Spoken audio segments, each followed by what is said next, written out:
tidak matching dengan faktur pajak. Jadi semisal salesnya 340 miliar, namun faktur pajaknya itu nggak sampai 340 miliar, dalam artian tidak nerbitin faktur pajak. Nah, itu kan sebenarnya bisa diketahui sebelum dilaporkan SPT Badan jika kita melakukan rekonsiliasi dan mendapatkan ekualisasi. Contoh. Assalamualaikum warahmatullahi wabarakatuh. Selamat pagi, siang, dan malam rekan semua. Apa kabar? Semoga sehat selalu ya. Nah, di sesi video kali ini saya akan sedikit membahas perihal perpajakan perusahaan. Nah, buat kalian mungkin tidak asing lagi jika kalian bekerja di bidang finance mungkin atau di bidang perpajakan di suatu perusahaan. Kalian mendapat SP2DK atau teguran dari AR dan lain sebagainya, itu udah hal yang biasa. Nah, bagaimana jika kalian mendapat SP2DK terkait kesalahan penginputan karyawan yang mengakibatkan denda yang timbul sangat besar akibat salah input? Nah, ini sering terjadi dan hal yang bukan hal yang tabu lagi, karena memang sering terjadi kita salah input dan berakibat disuratin oleh KPP melalui SP2DK dan akhirnya mendapatkan denda yang muncul akibat kesalahan tadi. Itu belum pemeriksaan ya, baru SP2DK. Baru SP2DK itu sudah banyak timbul denda, apalagi pemeriksaan. Nah, apakah yang saya maksud barusan itu terkait dengan korfis atau koreksi fiskal di SPT Badan. Bagaimana kisahnya kok bisa jadi salah input dan menjadi timbul denda yang sangat besar? Mari kita contohkan di tutorial. Nah, buat kalian yang baru berkunjung di channel ini, jangan lupa berlangganan gratis dengan cara klik tombol subscribe di bawah ini, lalu nyalakan loncengnya agar kalian mendapat notif pertama ketika channel ini update video terbaru. Pastinya itu sekitar perihal perpajakan. Dan atas subscribe dan loncengnya diucapkan terima kasih. Nah, ini adalah salah satu contoh simulasi yang saya buat. Ini sekedar hanya trial ya, uji coba untuk melihat apa sih kesalahan yang dilakukan oleh karyawan sehingga mengakibatkan denda yang begitu besar. Nah, teman-teman bisa lihat di layar, ini adalah contoh perhitungan atau laporan keuangan si perusahaan yang disitu menghitung jumlah salesnya berapa, lalu biaya-biaya material cost, lalu biaya administrasi dan lain sebagainya berapa, sehingga ada income ada expense berapa, sehingga dapatlah profit before tax seperti itu. Nah, terkadang di sini teman-teman ya banyak melakukan kesalahan ya. Nggak banyak sih, ada ya beberapa. Contohnya di dalam hal sales. Jadi di sales ini kan ada jumlah nilai sales. Semisal sales pencatatan kita adalah sebesar 340 juta. Nah, poinnya adalah di sini ya, di salesnya. Di salesnya itu sangat berpengaruh besar terhadap jumlah pajak yang harus dibayar. Karena semakin besar sales, kita bicara biaya yang biasa lah ya, biaya semisal yang jelas biayanya nggak lebih besar dari sales dalam artian profit. Jadi ketika sales semakin besar, itu pasti keuntungan makin besar dan pajaknya juga akan semakin besar seperti itu.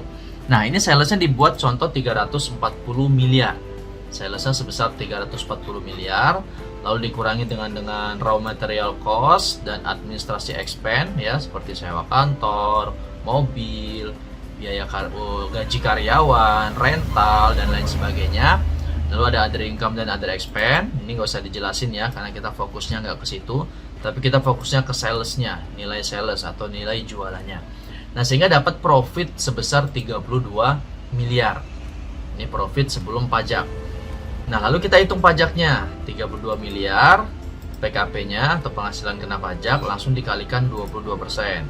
Kenapa dikalikan 22%? Karena dia tidak memakai tarif pasal 31E yang dalam itu mendapat fasilitas 50%. Itu jika salesnya di bawah 50 miliar ya.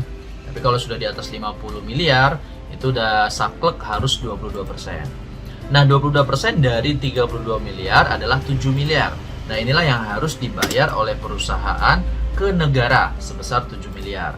Namun biasa perusahaan itu punya prepaid ya, atau prepaid itu untuk mengurangi pajak terutang. Jadi di sini ada prepaid 22, ada 23 dan 25. Jadi yang pajak sebesar 7M tadi dikurangi dengan prepaid 22 atau PPh pasal 22 yang telah kita setor tiap bulannya selama setahun, totalnya semisal 2M. Nah, kita buat minus di sini. Lalu ada prepaid 23, ada bukti potong. Jadi ketika kita biasanya perusahaan jasa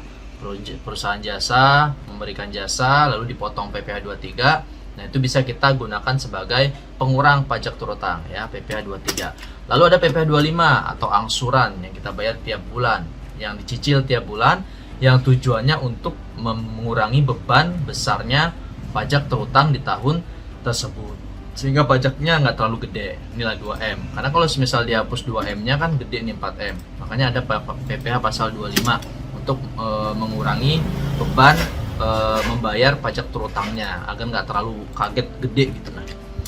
Nah, sehingga dapatlah KB sebesar 2,2 miliar, dan inilah yang harus dibayar ke negara sebesar 2,2 miliar dari 7 miliar tadi. Nah, namun ada cash di suatu perusahaan dia tidak direkonsiliasi ya, tidak direkonsiliasi antara sales dan faktur. Jadi sales jualan si perusahaan yang sudah dicatat oleh accounting itu kan harus juga sebanding atau sama dengan faktur pajak yang keluar. Jadi sales apapun itu yang berhubungan dengan penjualan itu jika dia sudah PKP ya harus menerbitin faktur pajak. Nah, salesnya ini tidak matching dengan faktur pajak. Jadi semisal salesnya 340 miliar, namun faktur pajaknya itu nggak sampai 340 miliar, dalam artian tidak nerbitin faktur pajak. Nah, itu kan sebenarnya bisa diketahui sebelum dilaporkan SPT Badan jika kita melakukan rekonsiliasi dan mendapatkan ekualisasi. Contohnya seperti ini. Nah, ini ada contoh sheet ekualisasi rekonsiliasi sales, simple aja. Sebenarnya ada panjang ya, ada sheet lainnya. Namun ini adalah sheet ekualisasinya yang kita butuhkan, yaitu persandingan antara accounting ya, sales yang sudah dicatat accounting sebesar 343 miliar dengan faktur pajak yang telah diterbitkan dari ekspor maupun sales biasa sebesar 342 miliar. Nah, ini kan ada selisih ya, besar accounting karena accounting 343 namun faktur pajak hanya 342, berarti ada yang belum diterbitin faktur pajak kemungkinan, atau ada selisih lainnya. Nah, selisihnya 1 miliar. Nah, 1 miliar ini ternyata setelah diekualisasi itu adalah selisih dari selisih kurs ya, selisih kurs dan non objek VAT. Jadi bukan objek PPN. Dalam artian selisihnya udah matching, udah ketemu, berarti nggak ada selisih ya, selisihnya 0. Berarti faktur pajak yang sudah diterbitkan itu harusnya sudah sesuai dengan pencatatan accounting. Nah, angka ini 343 miliar harusnya itu tercantum di laporan keuangan dari total sales yang kita laporkan untuk di SPT Badan. Nah, sementara ini hanya dilaporkan 340 juta atau 340 miliar. Berarti masih kurang sebesar 3 miliar. Oke. Karena harusnya 343 miliar. Dan ini terlanjur sudah terjadi dan sudah terlapor. Karena tidak dilakukan rekonsiliasi, tidak dilakukan ekualisasi sehingga ada selisih seperti itu. Nah, yang sudah dilapor tadi SPT Badan dengan nilai sales 340 miliar itu terdapat KB sebesar 2,2 miliar. Sekarang kita trial dengan KB 2,2 miliar, kita pindahkan ke sini. Ini untuk cari jumlah selisihnya ya. Saya kurangin. 340 miliar saya linkin ya. Ini seharusnya bukan 340 miliar. Oke.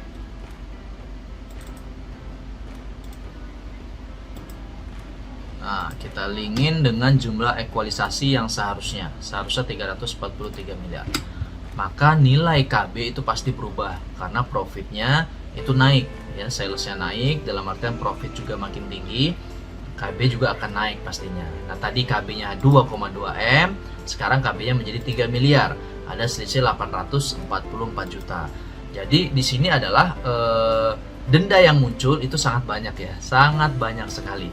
Dari pertama, faktur pajak yang belum diterbitin, berarti si perusahaan telat terbitin faktur pajak atau tidak menerbitkan faktur pajak sebesar selisihnya. Selisihnya berapa ini? Kita kurangin coba ya.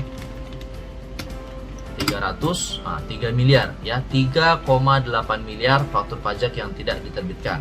Dianggap oleh HR atau pemeriksa itu tidak menerbitkan faktur pajak sebesar 3 miliar. Dendanya berapa? Banyak, 1% paling enggak, karena telat menerbitin faktur pajak atau tidak menerbitkan faktur pajak.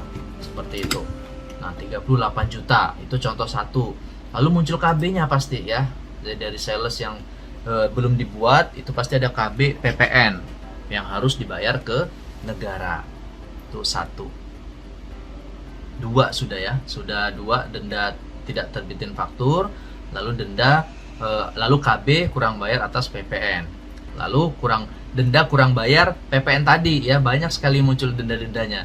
Lalu ini juga di SPT badannya menjadi minus ya, kurang bayar 844 juta yang harus dibayar lagi.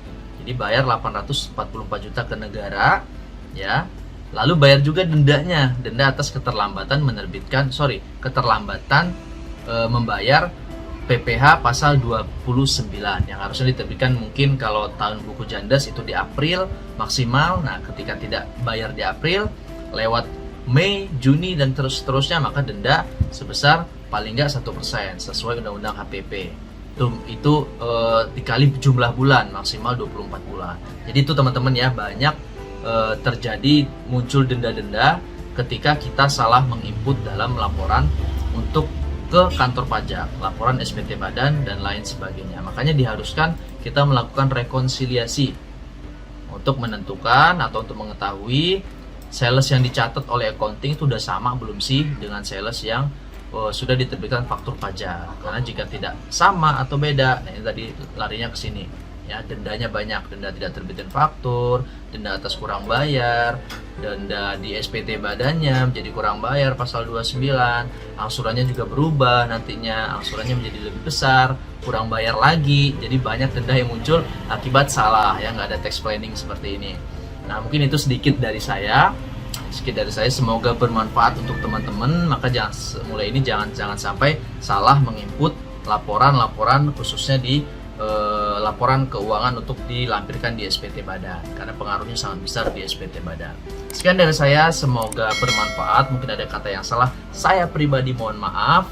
Jangan lupa bantu share video ini ke teman-teman yang lainnya agar sama-sama mendapatkan kebaikan lah, amal jariah untuk kita semua. Sekian dari saya, mungkin ada kata yang salah dari mulut saya mohon maaf.